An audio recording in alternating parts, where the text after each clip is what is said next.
ఈరోజు చిన్నెరగడ్డలతో ఓల్డ్ స్టైల్‌లో మా నానమ్మ చేసేలాగా టొమాటో గొజ్జు ఎలా చేయాలో చూసేద్దాం రండి.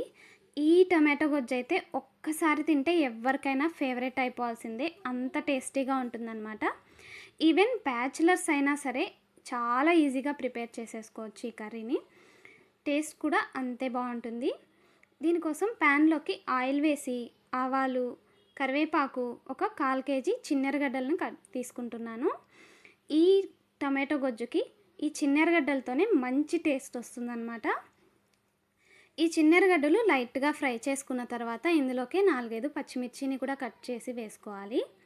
తర్వాత వీటన్నింటిని ఇలా మంచి గోల్డెన్ కలర్ వచ్చేదాకా ఫ్రై చేసుకున్నాక ఇందులోకే 1/2 కేజీ టొమాటోస్‌ని సన్నగా పొడవుగా కట్ చేసుకొని వేసుకోవాలి.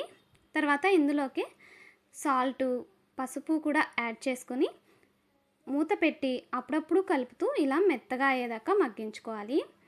తర్వాత మనం ఇలా గరిటెతో మ్యాష్ చేసినట్లుగా చేస్తూ ఉంటే కర్రీ తొందరగా దగ్గర పడిపోతుంది.